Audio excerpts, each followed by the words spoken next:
we are. Good evening, everyone. Okay.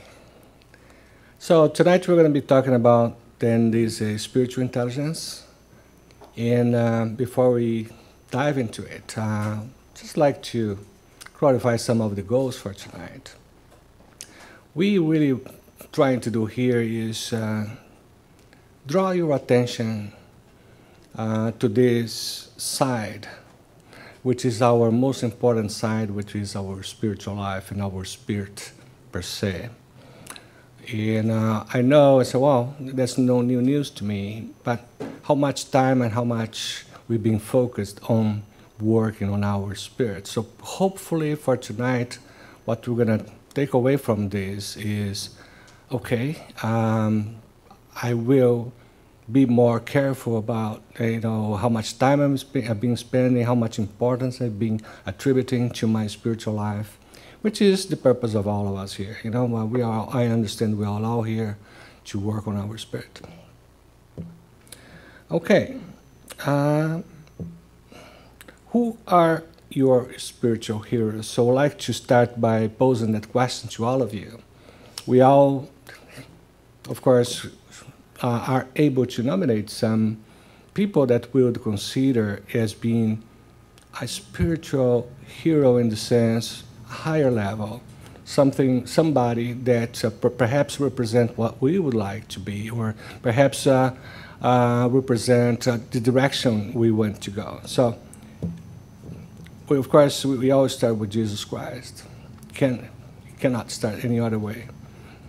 Then there's only this much I can bring to you as some suggestions, just to kind of juggle your mind, and so you can think about your spiritual heroes, the people that you consider in such category. But then the most important question is why? Why do I consider them being a spiritual hero?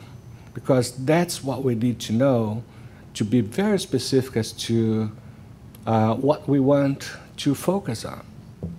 And, this is from our research, higher integrity, courageous, loving, calm, visionary, selfless, inspiring, and somebody that makes a difference. So this is the most common answers to that, and not by a spiritist. This is a scientific research. So I guess, if you keep that in mind, that there is a direction to go.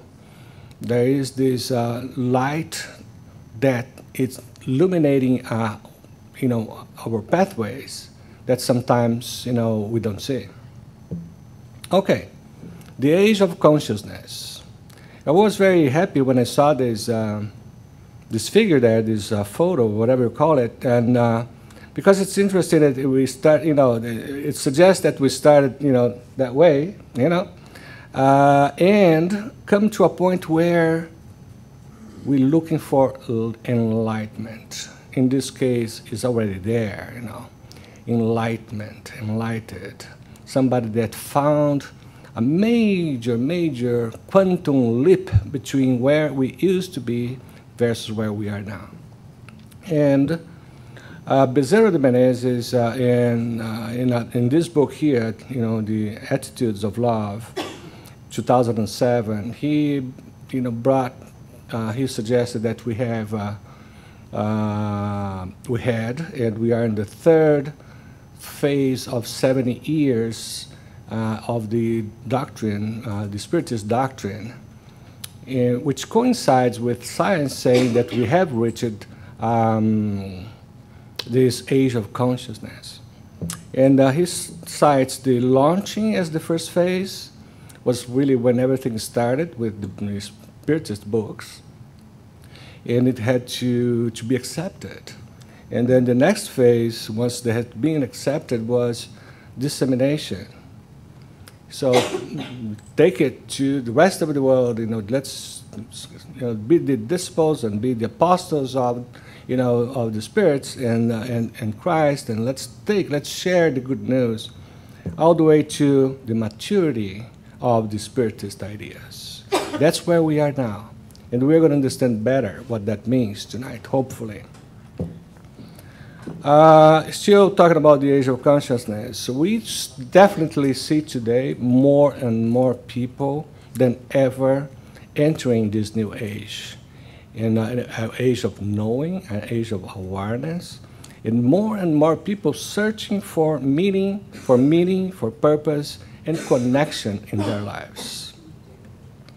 And so much so that today when we say the words conscious and unconscious, it used to be that we would think of somebody that is passed out, versus today, when you are conscious of something, you have something, can see something clearly. Or unconscious, you're still in the darkness, you are not there yet. So, it's all started when you go to talk about intelligences, and this is when we, the title spiritual intelligence is actually the name given to a type of intelligence that we all have. Just like we have IQ, we have spiritual intelligence. So, but it's all started with the IQ. And that was about more than 100 years ago. And before we go there, so the IQ was a need, started with a need to measure somehow people's ability to grasp ideas, to have, it's related to our cognitive function, our ability for perception, for understanding, for math, something very rational. And at the time when Alfred Binet came up with the IQ test, was basically intended to see if a person was retarded. So tell you that so that you can see what IQ is all about. So IQ is about your ability to process information, right? And for those that never seen this, this is the curve of the IQ. 100 is the average, and then it's equal shape both sides. You can be to the left or to the right. Hopefully, we are all to the right, right? And but it goes every 15 points, an interval of 15, and 68% of all of us worldwide is in this between 85 and 115. Now, there's somebody that's all the way to the right, which is people like Albert Einstein. He's part of, he's 160 plus, and he's part of this 0.1% of our population. It's something that it's amazing, but it's not something that started, all of a sudden because we had good teachers. It's not that way that it works, as we all know. This is something we work on during, for several incarnations until we get there. Now, of course, Obama is 130. Now, don't ask me about that guy. I don't know. I guess nobody knows. It depends on the day, right? Okay. Well, we started with IQ, as I said, but then they said, over time, they said, well, but I guess we need to split it up. It's not just one type of intelligence. They started to find that we have different types, like verbal, mathematical, spatial, bodily, musical, and so on. So I said, okay, somebody maybe is really smart, really intelligent regarding when it comes to music, or verbal or mathematical, but it's not as much, or it's not intelligent at all regarding interpersonal skills, for example. And that happens a lot, by the way. Somebody really intelligent, no personal skills. Anyway, so then that was the first, step, taken by science here, was to break it down into all the various components. And from IQ, we went to EQ, and then to SQ. SQ would be, EQ is the emotional intelligence, and then SQ is the spiritual intelligence. And it was in 1990s when Daniel Goleman, he was the one very instrumental in in popularizing all the researches about emotional intelligence. So he's still the bestseller. He's alive and well, coming up with a book every year, or if not more, because every time he sits down and starts to think about it, and says, well, but then this applies to companies, this applies to regular people, this applies to socialists, and it keeps expanding that. And emotional intelligence was a big, say, improvement in our knowledge, our enrichment of our knowledge and views of intelligence, because himself, Daniel Goleman, in his book, which is there, he says some big guys in corporations get hired because of their IQ and then fired because of their EQ, no emotional intelligence. And that really, for me, summarizes the most important point here. So one thing doesn't go with the other. You need both.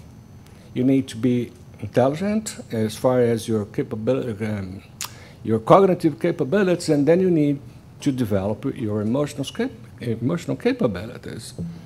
And then was already in this century, in 2000, when most sciences came to the conclusion, and here we're talking about, anthropology, psychology, neurology, and all the cognitive sciences. They said, hey, but there's something here. IQ and EQ is not everything. We have this other thing here, which is the spiritual intelligence. And I'm so glad that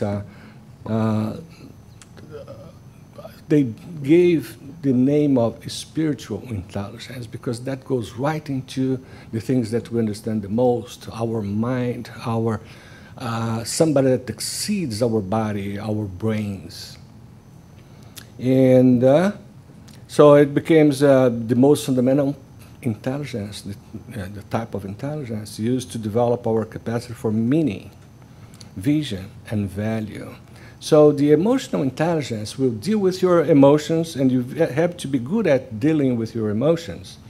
Whether it's you're too anxious or you're too mad, you have to manage your anger, whatever that is. You need to understand that and work on that. But it's always in a box. It's always within the context. So you are dealing with something that's in you somehow, and you're trying to change that within that box. The SQ, which is the spiritual intelligence, takes you out of the box and look for the meaning of everything, and go much beyond, even beyond your life in this world, for you to find the causes, to find values that are far above the ones that IQ and EQ can understand. So it's really, you can feel the importance of the spiritual intelligence. So it says, it allows us to dream and to strive. It underlies the things we believe in and the role of our beliefs and values, the role that our beliefs and values play in the actions that we take and in the way we shape our lives. So here we're going totally outside the box and thinking about not how I'm going to work on my excess anxiety, but it goes beyond. It goes to the point and say, what is it I want to be? And that is going to coordinate the other two intelligence that you have, the EQ and the IQ, and help them develop in the directions that recognize values that are higher, that are bigger than those others, the other two. Okay, still in the age of consciousness. Here is something really, also really very important that I brought to you. And by the way, everything that I've been presenting so far are not from Spiritist books, okay?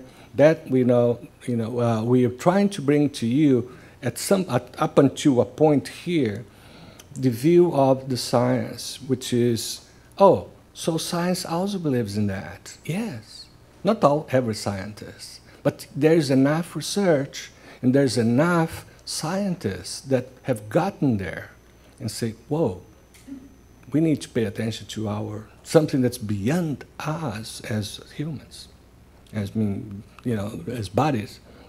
It says, SQ is the intelligence that rests in that deep part of the self that is connected to wisdom from beyond the ego, or conscious mind. So they don't go all the way to say our spirit, of course.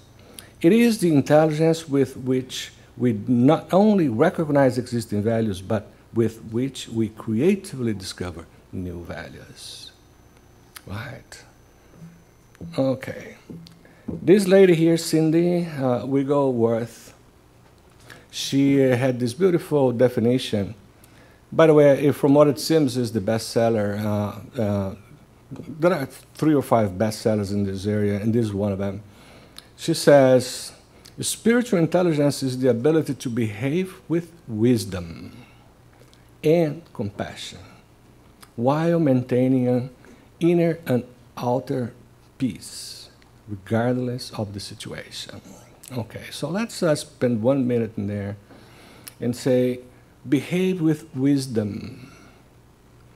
So I don't know what you're thinking about, but can we behave any other way? Yes. We can behave in a way where it's completely offline, off basis. We need to behave with wisdom, meaning based on the best truth we know of, with an open heart, which is the compassion, understanding that not everybody is in the same level, for example. So wisdom is something that you acquire over time that brings clarity to you. So it's something you acquire by studying, by listening, by being here, for example, right? So acting with wisdom and compassion is probably, something equivalent to don't do to others, or do to others what you want to see being done to you, right? It's one way of getting there.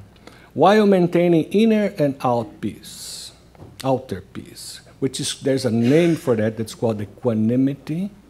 It's not a name that's well known. I once took the time to be here in this podium talking about equanimity, which is this ability that you have to keep your serenity no matter what happens. And Dalai Lama, in a book, was praising Mandela for his equanimity.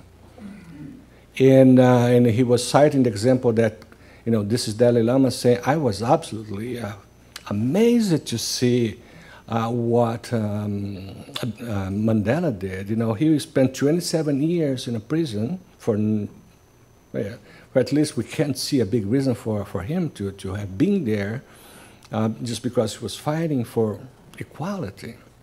And the major issues that prison had was to keep changing the guards that were taking care of him, because he would make friends of all of them.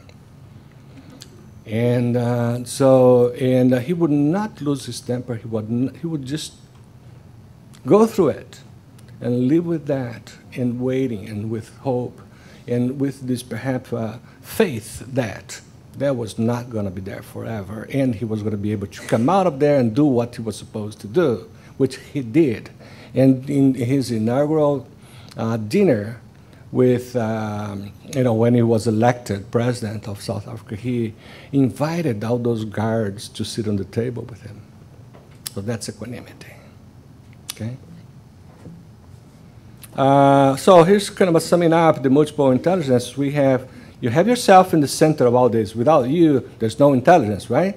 So then you have IQ, that talks about your cognitive abilities, and then we have this PQ, which is the poor cousin of all this, but it's basically you managing your body. You are a human being that have certain needs, bodily needs. You need to take care of it. You need to eat. You need to do that. But also you need to be happy with your body. You cannot exaggerate on anything. So there are things that you have to do, and some people are rated better managers than others. So nobody talks about PQ, but it's there.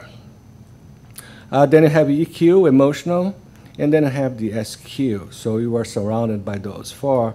And you have, of course, the SQ being the one right in the center and connected to all the neurons that are connected to the others intelligence you have, kind of helping them organize and grow. It's beautiful, and this is science.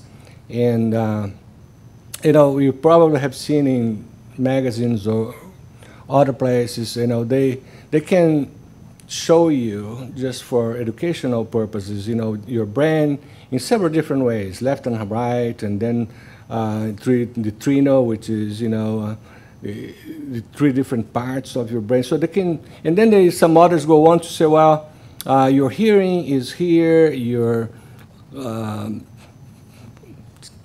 sensorial system is here. Well,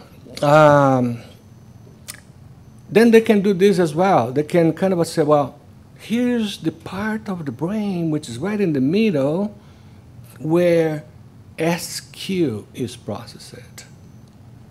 And that's beautiful. All right, so again, the hierarchy is there, but I guess what I want to talk about is what this guy, Stephen Covey, said. Stephen Covey is the author of a very well-known book, bestseller till today, which is The 7 Habits of Effective People. It was a book was his first book written for businessmen. However, the first 100 pages can transform anybody's lives. It's just fantastic, and that's how he became famous. Actually, the whole book. But those 100 pages can change someone's life. It's so beautiful. The only thing is that first time I read it was 25 years ago, so I'm not going to be able to talk much more about it, but I remember coming back to those first 100 pages, just so that you know. But he said, spiritual intelligence is the central and most fundamental of all intelligences, because it becomes the source of guidance for the others. Okay, so what I had just said, so here comes from Stephen Covey. All right, so let's talk a little bit about developmental sequence of spiritual intelligence. And this is according to one of the best-selling author, which is that lady, Cindy.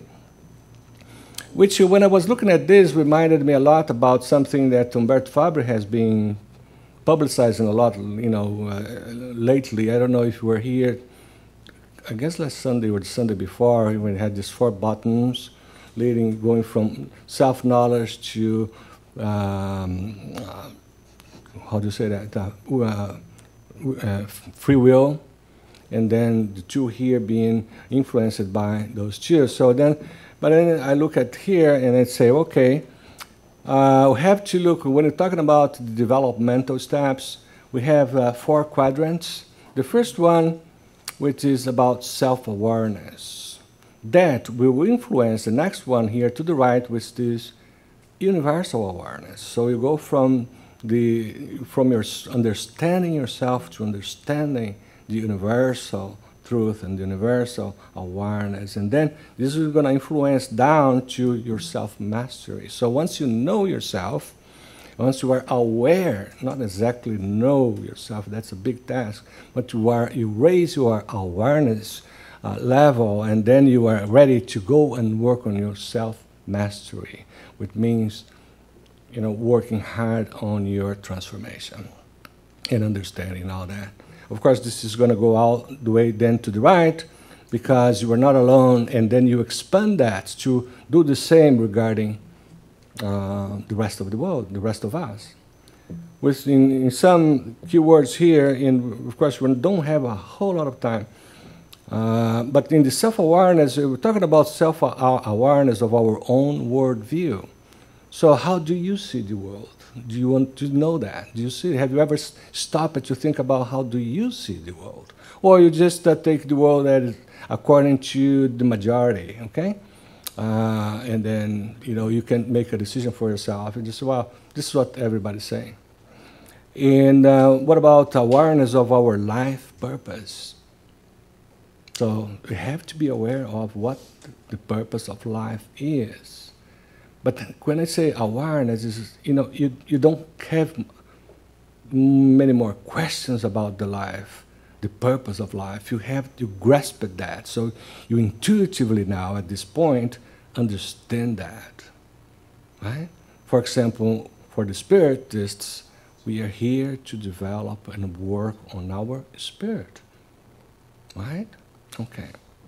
And we're going through a lot of turbulences because that's the way it's designed for me to learn based on the law of cause and effect. So then you grasp that, and you never have to come back and think about it because it's natural to you. The hierarchy of values and the inner thought. I understand that we have an ego self, we have the ego, and then what the author would call higher self, but she in this case was really referring to our soul. That going to the right now, you expand that to being aware of the fact that we are all interconnected, not just people. Everything is interconnected. And you go all the way to understand that others have their worldviews as well. So you need to be cognizant of that. You have to have this awareness so that you can talk to other people without offending him, or without judging him, without, just beat him on the head. So you have to understand that this is a multiverse world. And then you need to understand, be aware of our limitations, and be aware of human perception and the spiritual laws. You see, it's interesting because this author, this is coming from him. It's not a translation because I didn't have to translate. It's spiritual laws. He's talking about spiritual laws. And then we have to be aware of the experience of that we are transcendent, souls or spirits. You have to be, as far as self-mastery, going down now from self-awareness to self-mastery, you have to have this commitment to grow spiritually. Now that you know what you know. That's why it's downside. It's been influenced by the box above. You have to keep a higher self in charge, meaning not the ego, but your spirit must be in charge of your destiny. If not, your spirit may go to heaven, but you're not. I don't know if that's a possibility. Oh, I meant to say your ego may go to heaven.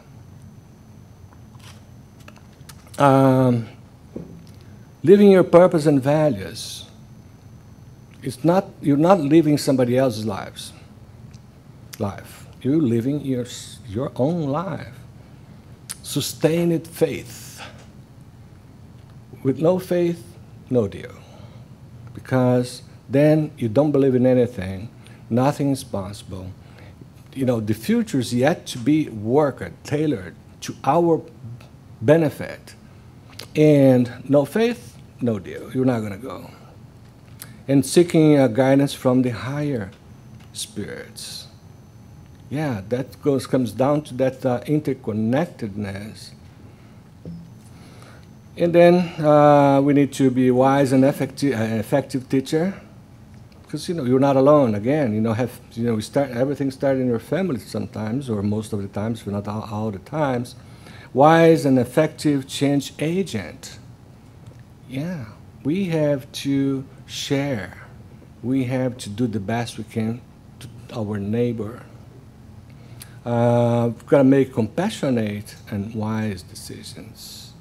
Instead of making a win-lose decision, so I win, you lose, you have to make wise win-win decisions, for example. You've got to be calm, there comes back that equanimity thing that we discussed before. And you have to have this healing presence. You don't want to be the one that gets in the middle of a little circle and change the cycle of fear to bad. You want to be the one that's going to improve the psychosphere.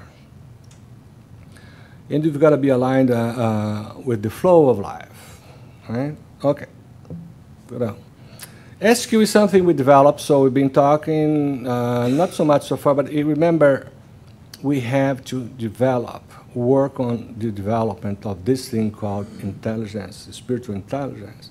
So this author here says, we are all born as spiritual beings, but just as a child with musical ability will never be highly musically intelligent if she does not learn music theory and practice playing an instrument, so it is with spiritual intelligence. We must understand the basics of spiritual theory and then practice the skills to become spiritual intelligence. So we already know from completely different sources, whether that's science or spiritism, even from Jesus, when he says, know the truth, comma, and the truth will save you. So that comma is very important. So you have to practice it. The truth will save you, not the fact that you now know what is truth. Okay, mapping the spiritual path. See how beautiful this is. And this author here says, and the name is in the bottom there, we are manifestations of the being, but like the cosmos itself, we are also in the process of becoming. So our life is dynamic. You can't stop it. You can decide to stay at the same level, okay, and die and come back and keep working on that next time. But we are always in this flow, always growing, changing, developing, evolving to higher and higher states that ever more beautifully express the perfection of the source of existence. This thing here that's in yellow express the perfection of the source of existence. You know what you're talking about? Express the perfection of God in you. So have to become, like the text was saying, through this the growth process, journey, in every little step, you are more beautiful express the source of existence. So I found it just fantastic. So the spiritual path represents the process of becoming. Here comes the becoming again, whereby the soul remembers itself, and the self discovers its true identity as a spirit. So I thought it was interesting, this guy saying the soul remembers itself. We understand that here in this house. We understand what that means. We're waking up. We're not starting from the beginning every time we come here. And some people don't even believe that we are on reincarnation. But everything that we built so far, it's there. And our soul, although not consciously, it's using that information. So the spiritual journey can also be perceived as a healing journey that is completed in the recognition of wholeness. All right. So if you were around 700 years ago, you would have had the privilege of seeing this firsthand, but I don't know how many of you were there. Talking about this play that's called the Divine Comedy. And it's written there in Portuguese, but it's really known in its original name in Italian. It was written by Dante Alighieri, who lived between 1251 to 1321. And it took him 12 years to finish it, and he finished this just 1 year before he passed away. And it's considered today, okay, after all these centuries, one of the most important work in the world of literature. Now, for those that are interested here, so the technical part takes you 6 months to understand all the beauty of this, because those that understand this can go to the details and see really changed the view, or at least the way those kind of pieces, and what is in the form of a poem. Well, here is, by the way, this book, or this piece, that of course became books as well,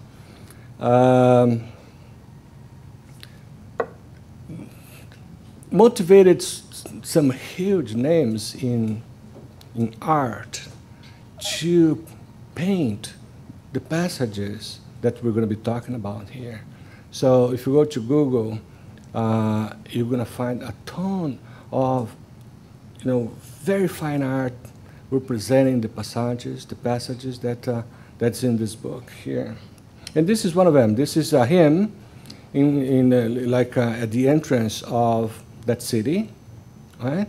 And in the back, there is this mountain here, which we're going to be talking about, which is this one here.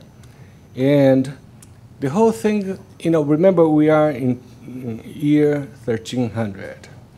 His reference was the Pope, Catholicism, right? His best friends were all Catholic and all that.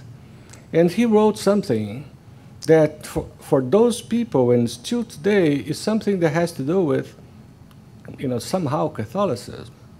But it's not. Look at this.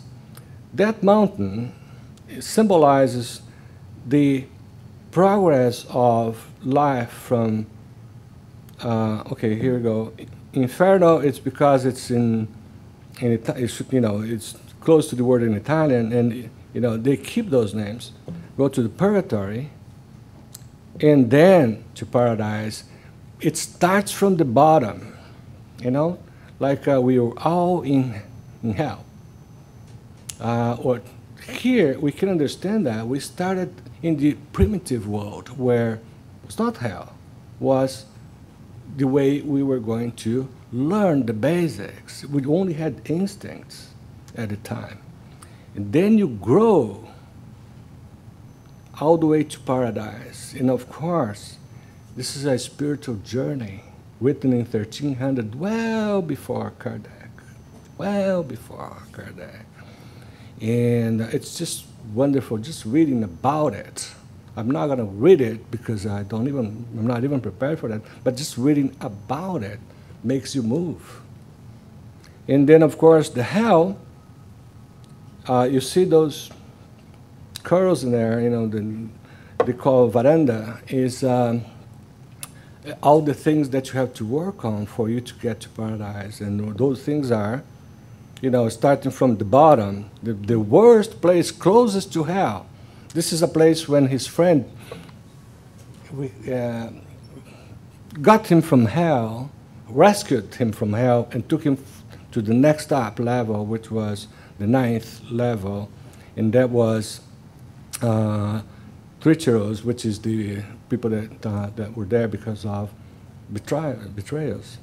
And then, the fraudulent, the violent, the heretics, and so on and so forth, all the way to those that are in the limbo, basically those that are that don't know, the people that are not aware of what they did or what they want. They're kind of at the last stage, and then goes to hell. So it's I thought it was interesting to bring that over to you, kind of a perspective. We're talking about the spiritual intelligence. At the end of the day, we're talking about how is that going to help me get better, go better? And then here we are with this important piece that has been around for 700 years, and with such an incredible view of what to expect. Again, awareness is the key. So this guy had this awareness about life. So Carl Jung, everybody here knows about Carl. Carl Jung is a very popular figure in this center, in others. And he was a psychiatrist that worked with, initially with Freud, and then he was on his own because he couldn't fine-tune with Freud. Particularly because he was, a spiritist, although he did not know that, but he was at least a spiritualist. He said, The most decisive question a man can ask is he, the man, related to something infinite or not? So let's stop for a few seconds here. Are you related to something infinite or not? If not, I guess you're going to change the way you are. I guess everything is going to lose value. But I'll let you decide on that.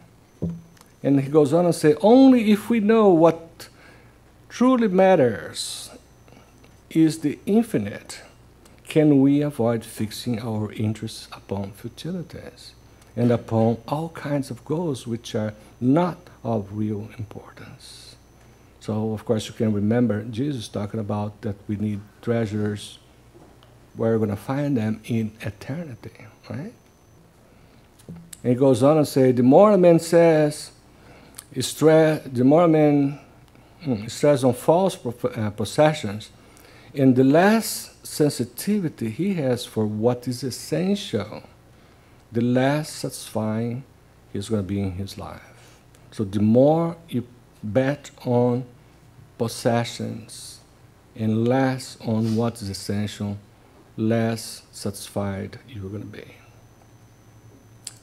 He feels limited because he has limited aims, and then what? As a result, he has all this envy and jealousy.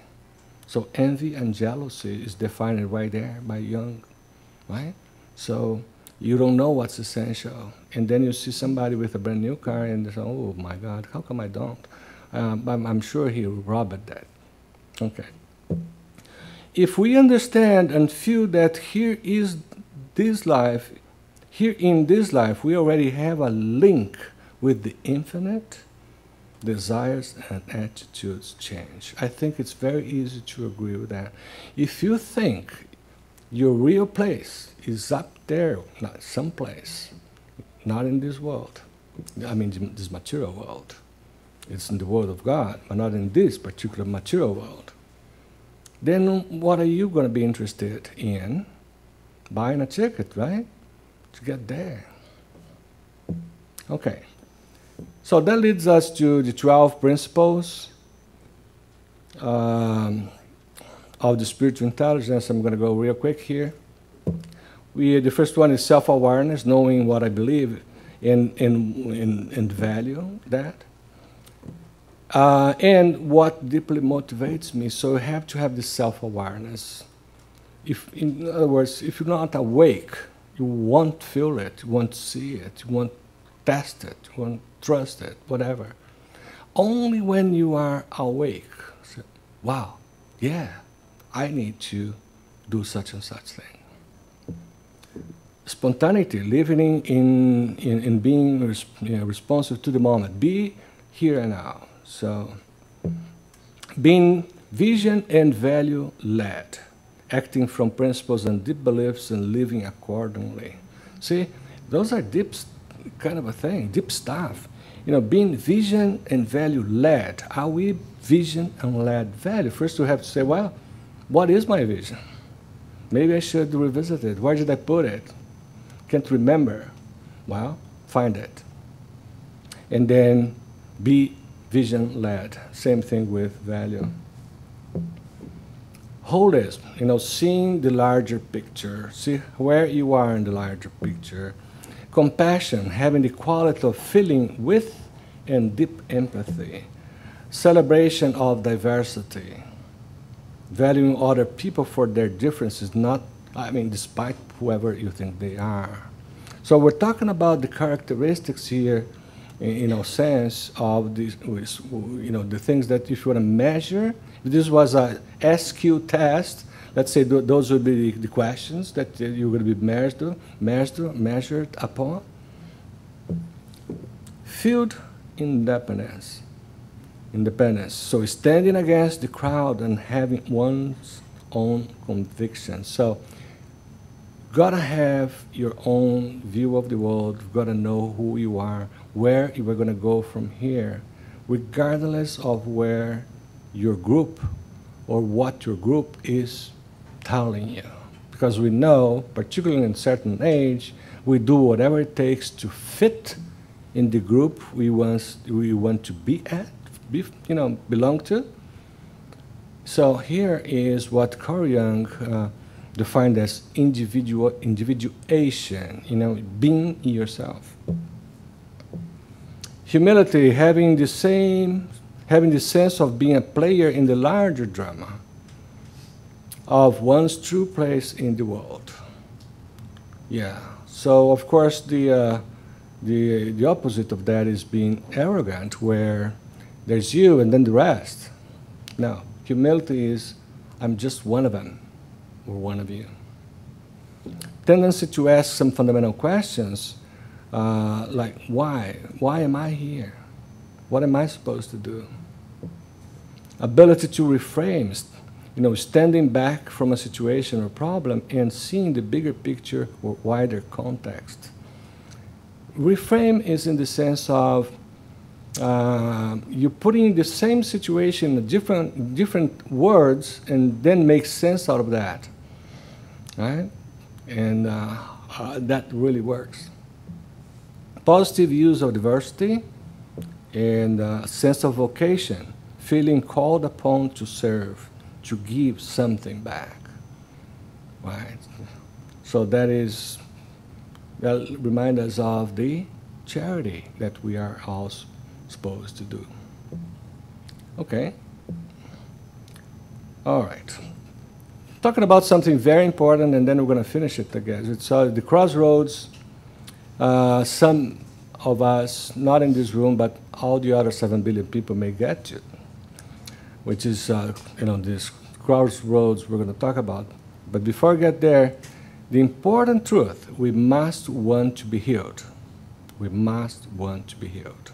Or we must want to improve, to transform ourselves. If you don't think you must, then I guess we're not going to go. And we must want to desire to relinquish those attachments that skew our true sense of identity because of what's coming here. Sometimes people can become too used to your state of brokenness. So I'm broke, but I like the way I am. I'm not going to change. I like the way I am. But we're broke. Well, you say it. I don't know. I'm happy.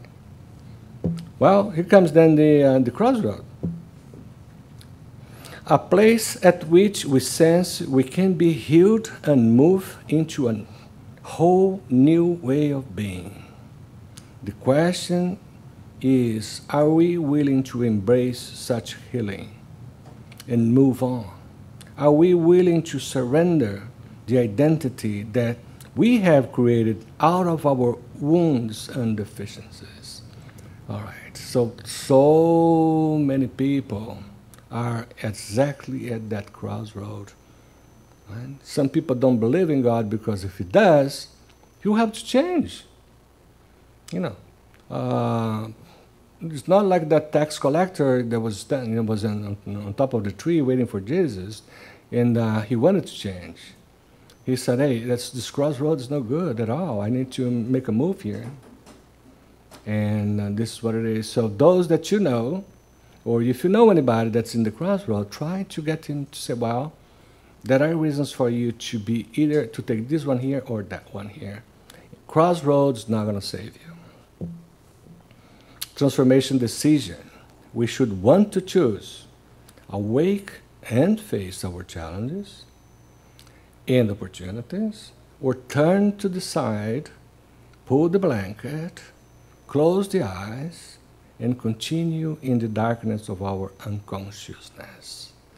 Decision is ours. Spiritual intelligence is to be developed, and it's there. It's just waiting for us to work on it, just like you are, right? Just like you are. And if you do that, you're going to also help your emotional quotient and ultimately your your cognitive ability. So with that, thank you very much. Oops, it's in Portuguese. Uma ótima semana. Thank you. Thank you.